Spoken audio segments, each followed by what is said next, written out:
दोस्तों इससे पहले 3 वीडियोस मैं आपको दे चुका हूँ, नोटिफिकेशन नहीं मिला हो या फिर आपसे मिस हो गया हो तो आप इनको जरूर से देखना, कल के लिए काफ़ी इंपॉर्टेंट है। दोस्तों अभी के समय यूएस मार्केट में काफ़ी बड़ी गिरावट चल रही है। डाउ जोन्स अभी 537 पॉइंट्स यानी 1% नीचे है।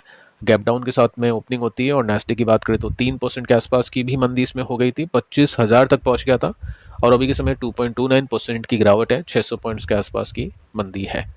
क्या कारण है इसके पीछे का? कारण दोस्तों है ब्रेंट क्रूड, जो कि अभी पहुंच चुका है $100 तक। मोर देन 100 हम बोल सकते हैं इसको, 100.58 अभी आपको स्क्रीन पे देखने को मिल रहा है। हो सकता है यहाँ से और भी ऊपर जाए क्योंकि मोमेंटम काफ़ी सॉलिड है। परसेंटेज बेसिस में देखें तो 7% का उछाल आप इसमें नोट कर सकते हैं और यही ट्रम्प चाहता था कि क्रूड मोर देन 100 पहुंचे ताकि बेनिफिट काफ़ी अच्छा मिले ट्रेड के अंदर और जो भी एक्सपोर्ट ये कर रहे हैं क्रूड को उसके अंदर। साथ में आप देख सकते हैं मोमेंटम काफ़ी सॉलिड है। हमने यहाँ पे आई थिंक देखा था क्रूड को और उसके बाद से कंटिन्यूसली ऊपर ही जाता हुआ देखने को मिल रहा है।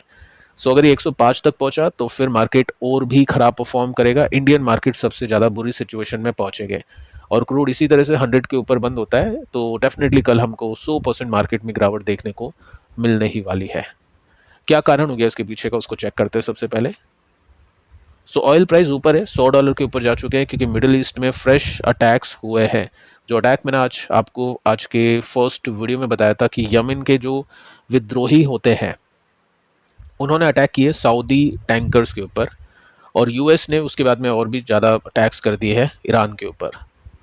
ठीक है, साथ में आप देख सकते हैं यहाँ पे यूएस ने अपनी फोर्सेस को बढ़ा लिया है मिडिल ईस्ट पर ताकि ये जो वॉर है वो एक्सपेंड हो जाए। तो ये कारण है क्रूड के प्राइसेस के ऊपर जाने के पीछे का।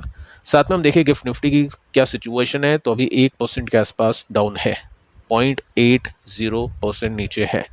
ठीक है, अब ये गिरावट और भी बढ़ सकती है। जैसा हमने देखा क्रूड का प्राइस इस तरह से ऊपर था, गिफ्ट निफ्टी का जो प्राइस है वो इसी तरह से नीचे है। तो जितना क्रूड ऊपर जाएगा उतना ही गिफ्ट निफ्टी नीचे जाएगा और उतने ही नीचे हम कल ओपन कर सकते हैं। हो सकता है मोर देन 1% हम नीचे जाके ओपन करें गैप डाउन के साथ में। सो लेट्स सी कि क्या होता है आगे चल के। अभी भी कुछ बड़े अटैक्स होते हैं या फिर नहीं। अगर ये सिचुएशन रहती है तो फिर कल मार्केट काफ़ी ख़राब रहेगा। अब दोस्तों आ जाते हैं नंबर्स के ऊपर। सो पिछले वीडियो के अंदर भी हमने काफ़ी सारी कंपनीज डिस्कस की हैं Q1 के रिजल्ट्स के साथ में, एस्टिमेट भी है, मिस मत करना। अभी हम यहाँ पे बात करते हैं सोनाकॉम्स को लेकर। इसके रिजल्ट शाम को आए हैं मार्केट के बंद होने के बाद में। नेट प्रॉफिट कंपनी का है 1.8 बिलियन, 1.25 के कंपैरिजन में बड़ा है। रेवेन्यू की बात करें तो 13 है 8 के कंपैरिजन में। सो रेवेन्यू काफ़ी तेज़ी से बढ़ा है प्रॉफिट के कंपैरिजन में। साथ में हम प्रॉफिट मार्जिन देखें तो मार्जिन थोड़े से हल्के हुए हैं, 23.71 के कंपैरिजन में 23.25% के मार्जिन हुए हैं। अगर मार्जिन भी अनचेंज रहते हैं या थोड़े से बढ़ जाते हैं तो प्रॉफिट काफ़ी तेज़ी से बढ़ता।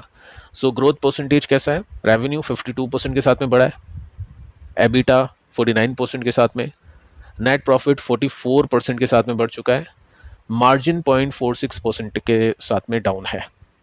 तो नंबर्स वैसे देखें तो ठीक ही लगते हैं, प्रॉफिट के मार्जिन थोड़े से वीक है, बाकी नंबर्स सही लगते हैं और इसमें एस्टिमेट का डेटा नहीं है तो फिर हम कंक्लूजन पे नहीं पहुंच सकते कि नंबर्स कैसे हैं। टेक्निकली हम एक साथ देखते हैं कंपनीज को। इसके बाद में सेकंड कंपनी है मीशो, एक स्टार्टअप जो लॉसेस में है। पॉइंट यह है कि लॉस कितना हुआ है, कम हुआ है या ज़्यादा हुआ है। तो रिजल्ट इसके भी शाम को आए थे 4 बजे के आसपास। जो नेट लॉस है कंपनी का वो 1.33 बिलियन का है 2.9 बिलियन के कंपैरिजन में। रेवेन्यू इसका बढ़ चुका है 25 के कंपैरिजन में 37 है और इसमें यहाँ पे कंपनी ने बोला है कि हम एक्स्ट्रा इन्वेस्टमेंट करेंगे अप टू 750 मिलियन रुपीज़ का मीशो ग्रोसरी प्राइवेट के अंदर, यानी ग्रोसरी भी ये डिलीवर करने वाले हैं। ठीक है, तो ये एक कंपटीशन बढ़ चुका है डीमार्ट का, उसके रूप में हम इसको देखेंगे। बाकी और भी काफ़ी सारी कंपनी है, जेप्टो है जो लिस्टिंग मतलब आईपीओ के लिए अप्लाई कर चुका है। देखते भी उसकी लिस्टिंग में क्या सीन होता है, कितनी वैल्यूएशन वो डिमांड करता है।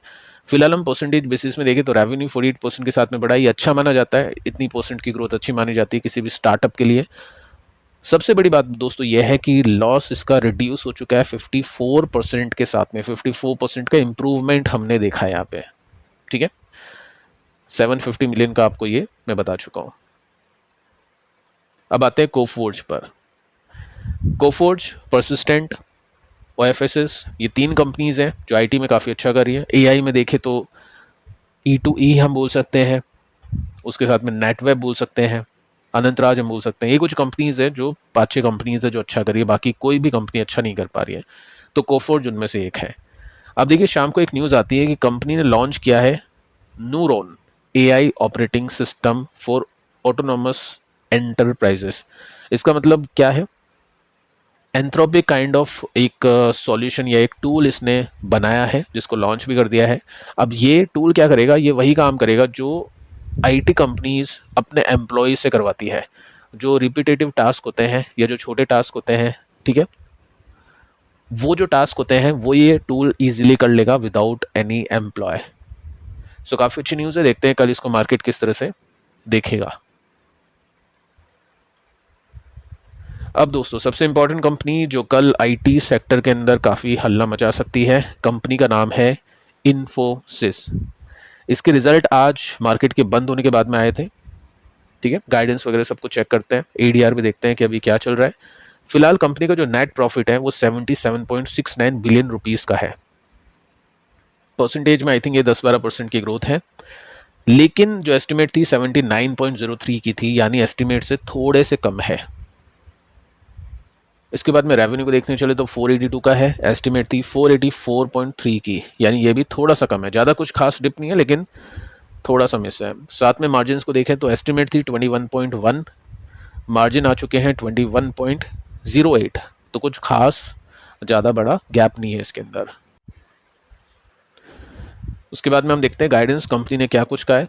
सो हम सबसे पहले डील देखते हैं, जैसे TCS की 8 बिलियन समथिंग कुछ थी, यहाँ पे 3.6 बिलियन की टोटल कॉन्ट्रैक्ट वैल्यू है फॉर Q1 लार्ज डील्स के, ठीक है। मार्केट इसको वैल्यू करेगा, उसके हिसाब से देखेगा।